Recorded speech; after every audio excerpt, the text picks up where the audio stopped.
आपका यूनिक प्रज्ञान यूट्यूब परिवार में हार्दिक स्वागत है, वंदन है, अभिनंदन है। प्यारे साथियों, सुबह के 5 बज चुके हैं और प्रश्नोत्तरी 50 लेकर के मैं प्रज्ञान सर आपके बीच उपस्थित हूं। और जैसा कि आपको विदित है कि प्रश्नोत्तरी 50 प्रश्नोत्तर शैली में 50 प्रश्नों के रिवीजन की श्रृंखला है। और अगर प्रश्नोत्तरी 50 का नियमित अवलोकन करते हैं तो मुझे आशा ही नहीं पूर्ण विश्वास है कि आपकी तैयारी पहले से बेहतर हो चुकी होगी। और इस प्रश्नोत्तरी में एक बार पुनः आपका स्वागत करते हुए प्रारंभ करेंगे आज की प्रश्नोत्तरी। लेकिन उससे पूर्व देखेंगे आज का मॉर्निंग कोट्स कि कोशिश करने वालों की हार नहीं होती, असफलता एक दिन में नहीं मिलेगी, लेकिन मेहनत करने वालों को एक दिन जरूर मिलती है दोस्तों। और इसी मॉर्निंग कोट्स के साथ प्रारंभ करते हैं शायद प्रश्नोत्तरी 50 और देखते हैं पहला प्रश्न। देहात से हटकर तीसरा अंधेरा काव्य कृति के रचनाकार कौन है? देहात से हटकर और तीसरा अंधेरा काव्य कृति कैलाश वाजपेयी द्वारा लिखी गई रचना है। 1968 ईस्वी देहात से हटकर कृति का प्रकाशन वर्ष है। वहीं तीसरा अंधेरा 1962 ईस्वी की प्रकाशित रचना है। प्रश्न संख्या 2, सचेतन कहानी का प्रवर्तक किसे माना जाता है? सचेतन कहानी का प्रवर्तक आपने महीप सिंह बताया, बिल्कुल सही जवाब। 1964 ईस्वी का प्रकाशन वर्ष है। प्रश्न संख्या 3, बुनी हुई रस्सी काव्य कृति के लिए 1972 ईस्वी में भवानी प्रसाद मिश्र को कौन सा पुरस्कार दिया गया? तो जवाब हो जाएगा साहित्य अकादमी पुरस्कार। अगला प्रश्न, ज्यादा अपनी कम पराई डायरी के लेखक कौन है? ज्यादा अपनी कम पराई डायरी के लेखक हैं उपेंद्र नाथ। 1959 ईस्वी का प्रकाशन वर्ष है। अगला प्रश्न है कि हम जो देखते हैं काव्य कृति के रचनाकार कौन है? हम जो देखते हैं यह काव्य कृति मंगलेश डबराल की रचना है। साहित्य अकादमी पुरस्कार से सम्मानित 2000 ईस्वी की प्रकाशित रचना है। अगला प्रश्न है कि अधिकार सुख कितना मादक और सारहीन होता है, यह कथन जयशंकर प्रसाद के किस नाटक से है? तो जवाब हो जाएगा स्कंद गुप्त नाटक। अगला प्रश्न है कि लखन सेन पद्मावती काव्य के लेखक कौन है? तो लखन सेन पद्मावती काव्य दामोदर कवि द्वारा लिखा गया 1459 ईस्वी का प्रकाशित काव्य है। अगला प्रश्न है कि औरत के लिए औरत आलोचना कृति के लेखक कौन है? औरत के लिए औरत आलोचनात्मक कृति नाजिरा शर्मा द्वारा लिखी गई रचना है। अगला प्रश्न है कि व्यंग्यार्थ कौमुदी काव्य विलास कृति के रचनाकार कौन है? तो प्रताप शाही द्वारा लिखी गई ये रचनाएं क्रमशः व्यंग्यार्थ कौमुदी 1825 ईस्वी और काव्य विलास 1809 ईस्वी की प्रकाशित रचनाएं हैं। अगला प्रश्न है कि गूंगा नहीं था मैं काव्य कृति के रचनाकार कौन है? तो गूंगा नहीं था मैं यह काव्य कृति जयप्रकाश करदम द्वारा लिखी गई 1997 ईस्वी की प्रकाशित रचना है। अगला प्रश्न है कि रानी केतकी की कहानी को अन्य किस नाम से जाना जाता है? रानी केतकी की कहानी को उदयभान चरित नाम से भी जाना जाता है। इंसा अल्लाह खां द्वारा लिखी गई यह कहानी है। अगला प्रश्न है कि सबसे उदास कविता नाटक के नाटककार कौन है? सबसे उदास कविता नाटक स्वदेश दीपक द्वारा लिखा गया 1998 ईस्वी का प्रकाशित नाटक है। वर्ग संघर्ष का चित्रण इस नाटक में किया गया है। बढ़ते हैं आगे और देखते हैं अगला प्रश्न। अगला प्रश्न है पृथ्वी पुत्र निबंध के निबंधकार कौन है? पृथ्वी पुत्र निबंध का निबंधकार आपने वासुदेव शरण अग्रवाल को चुना। 1949 ईस्वी इस निबंध का प्रकाशन वर्ष है।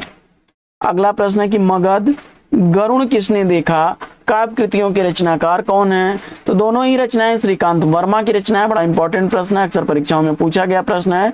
मगध 1983 ईस्वी और गरुण किसने देखा 1986 ईस्वी के प्रकाशित रचनाएं हैं। अगला प्रश्न है कि प्रार्थना पुरुष खंड काव्य के लेखक कौन है? प्रार्थना पुरुष खंड काव्य नरेश मेहता द्वारा लिखा गया 1985 ईस्वी का प्रकाशित खंड काव्य है। अगला प्रश्न है कि पार्किंग कहानी के कहानीकार कौन है? तो पार्किंग कहानी रचना श्रीवास्तव द्वारा लिखी गई 1968 ईस्वी की प्रकाशित रचना है। अगला प्रश्न है कि कवि और काव्य निबंध के निबंधकार कौन है? तो कवि और काव्य निबंध शांत प्रिय द्विवेदी द्वारा लिखा गया 1936 ईस्वी का प्रकाशित निबंध है। अगला प्रश्न है कि नए पुराने झरोखे टूटी छूटी कड़ियां निबंध के लेखक कौन है? तो नए पुराने झरोखे टूटी छूटी कड़ियां निबंध हरिवंश राय बच्चन द्वारा लिखा गया है 1962 ईस्वी नए पुराने झरोखे का प्रकाशन वर्ष। वहीं 1973 ईस्वी टूटी छूटी कड़ियां निबंध का प्रकाशन वर्ष है। अगला प्रश्न है कि जैन साहित्य में सर्वश्रेष्ठ रहस्यवादी कवि किसे कहा जाता है? तो जैन साहित्य में सर्वश्रेष्ठ रहस्यवादी कवि मुनि राम सिंह को कहा जाता है। अगला प्रश्न है कि गंगा का बेटा नाटक के नाटककार कौन है? तो गंगा का बेटा नाटक पांडे बेचन शर्मा उग्र द्वारा लिखा गया 1940 ईस्वी का प्रकाशित नाटक है। अगला प्रश्न है कि रूप तरंग काव्य संग्रह के रचनाकार कौन है? तो रूप तरंग काव्य संग्रह रामविलास शर्मा द्वारा लिखा गया 1956 ईस्वी का प्रकाशित काव्य संग्रह है। सिंहासन बत्तीसी पुस्तक के रचनाकार कौन है? तो सिंहासन बत्तीसी लल्लू लाल द्वारा लिखी गई 1801 ईस्वी की प्रकाशित रचना है। अगला प्रश्न है कि बादशाह गुलाम बेगम नाटक के नाटककार कौन है? तो बादशाह गुलाम बेगम नाटक गिरिराज किशोर द्वारा लिखा गया 1979 ईस्वी का प्रकाशित नाटक है। अगला प्रश्न है कि नई समीक्षा नए संदर्भ आलोचना कृति के लेखक कौन है? तो नई समीक्षा नए संदर्भ आलोचनात्मक कृति डॉक्टर नगेंद्र द्वारा लिखी गई 1970 ईस्वी की प्रकाशित रचना है। अगला प्रश्न है कि यक्षगान कहानी के कहानीकार कौन है? यक्षगान कहानी के कहानीकार अखिलेश हैं। 1997 ईस्वी का प्रकाशन वर्ष है। अगला प्रश्न है कि एक धनी व्यक्ति का बयान कहानी संग्रह के लेखक कौन है? तो एक धनी व्यक्ति का बयान कहानी संग्रह अमरकांत द्वारा लिखी गई 1997 ईस्वी का प्रकाशित कहानी संग्रह है। अगला प्रश्न है कि मानव मूल्य और साहित्य आलोचना कृति के लेखक कौन है? मानव मूल्य और साहित्य आलोचना कृति धर्मवीर भारती द्वारा लिखी गई 1999 ईस्वी की प्रकाशित रचना है। अगला प्रश्न है कि विद्यापति को श्रृंगार रस का सिद्धवाक कवि किसने कहा है? विद्यापति को श्रृंगार रस का सिद्धवाक कवि कहने वाले आचार्य हजारी प्रसाद द्विवेदी हैं। अधूरी चीजें यह जो हरा है काव्य कृति के रचनाकार कौन है? तो अधूरी चीजें यह जो हरा है दोनों ही काव्य कृतियां प्रयाग शुक्ल की हैं। अधूरी चीजें तमाम 1987 ईस्वी की प्रकाशित रचना, वहीं यह जो हरा है 1990 ईस्वी की प्रकाशित रचना है। अगला प्रश्न है कि सहज कविता आंदोलन के प्रवर्तक कौन है? तो सहज कविता आंदोलन के प्रवर्तक रविंद्र भ्रमर हैं। अगला मुक्ति मार्ग कागज के फूल काव्य कृति के रचयिता कौन है? तो मुक्ति मार्ग और कागज के फूल काव्य कृतियां 1947 ईस्वी की, मुक्ति मार्ग 1963 ईस्वी का, कागज के फूल भारत भूषण अग्रवाल की काव्य कृतियां हैं। अगला प्रश्न है कि सेनापति उदल नाटक के नाटककार कौन है? तो सेनापति उदल नाटक वृंदावन लाल वर्मा द्वारा लिखा गया 1909 ईस्वी का प्रकाशित नाटक है। 1909 ईस्वी का प्रकाशित नाटक है। अगला प्रश्न, भावावेग कल्पना और पद लालित्य को कविता कहा जा सकता है? भावावेग कल्पना और पद लालित्य को कविता कहा जा सकता है, यह कथन किसका है? तो जवाब हो जाएगा आचार्य हजारी प्रसाद द्विवेदी जी का। अगला प्रश्न है कि कौन सी जमीन अपनी कहानी की कहानीकार कौन है? कौन सी जमीन अपनी कहानी सुधा ओम ढींगरा की है। अगला प्रश्न है कि मध्य एशिया का इतिहास ग्रंथ के लेखक कौन है? तो मध्य एशिया का इतिहास ग्रंथ राहुल सांकृत्यायन द्वारा लिखा गया 1958 ईस्वी का साहित्य अकादमी पुरस्कार से सम्मानित ग्रंथ है। अगला प्रश्न है कि फाइल और प्रोफाइल पत्र संकलन के संकलनकर्ता कौन है? तो पांडे बेचन शर्मा उग्र हैं। 1968 ईस्वी इस पत्र का प्रकाशन वर्ष है। अगला प्रश्न है कि मेरी ईरान यात्रा यात्रा वृतांत के लेखक कौन है? तो मेरी ईरान यात्रा महेश प्रसाद द्वारा लिखा गया 1930 ईस्वी का प्रकाशित यात्रा साहित्य है। अगला प्रश्न है कि कोहरे में कैद रंग उपन्यास के उपन्यासकार कौन है? कोहरे में कैद रंग उपन्यास गोविंद मिश्र द्वारा साहित्य अकादमी पुरस्कार से सम्मानित 2008 ईस्वी का प्रकाशित उपन्यास है। अगला प्रश्न है कि इतिहास साक्षी है निबंध के निबंधकार कौन है? तो इतिहास साक्षी है निबंध के निबंधकार भागवत शरण उपाध्याय 1960 ईस्वी का प्रकाशन वर्ष है। अगला प्रश्न है कि छद्म योगिनी नाटक के नाटककार कौन है? तो छद्म योगिनी नाटक वियोग हरि द्वारा लिखा गया 1928 ईस्वी का प्रकाशित नाटक है। अगला प्रश्न है कि स्फुट कविता काव्य कृति के रचनाकार कौन है? तो स्फुट कविता काव्य कृति बाल मुकुंद गुप्त द्वारा लिखी गई 1905 ईस्वी की प्रकाशित रचना है। अगला प्रश्न है कि नागफनी मेरे जीवन का बाइबिल आत्मकथा के लेखक कौन है? तो नागफनी और मेरे जीवन का बाइबिल रूपनारायण सोनकर की रचनाएं हैं। 2007 ईस्वी इसका रचना काल।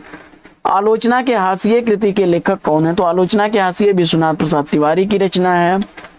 अगला प्रश्न है कि जंगल जहां शुरू होता है किस विधा की रचना है? तो जंगल जहां शुरू होता है या संजीव द्वारा लिखा गया उपन्यास विधा की रचना है। 2000 ईस्वी का प्रकाशन वर्ष है। अगला प्रश्न है कि जय पराजय देवताओं की छाया नाटक के नाटककार कौन है? जय पराजय देवताओं की छाया नाटक उपेंद्र नाथ द्वारा लिखा गया 1937 ईस्वी में। जय पराजय और देवताओं की छाया 1940 ईस्वी का प्रकाशित नाटक है। अगला प्रश्न है कि सीढ़ियों पर धूप में काव्य संग्रह के रचनाकार कौन है? तो रघुवीर सहाय की यह रचना 1960 ईस्वी की प्रकाशित रचना है। और जिंदगी नामा उपन्यास की लेखिका कौन है? तो कृष्णा सोबती द्वारा लिखा गया 1979 ईस्वी का प्रकाशित यह उपन्यास है। अगला प्रश्न है कि शहर में कर्फ्यू उपन्यास के लेखक कौन है? तो शहर में कर्फ्यू उपन्यास विभूति नारायण राय का उपन्यास है। अगला प्रश्न है कि बहती गंगा उपन्यास के उपन्यासकार कौन है? तो बहती गंगा उपन्यास शिव प्रसाद मिश्र द्वारा लिखा गया 1952 ईस्वी का प्रकाशित उपन्यास है। अगला प्रश्न है कि संस्कृत के किस कवि के लिए घंटा विशेषण प्रयुक्त हुआ है?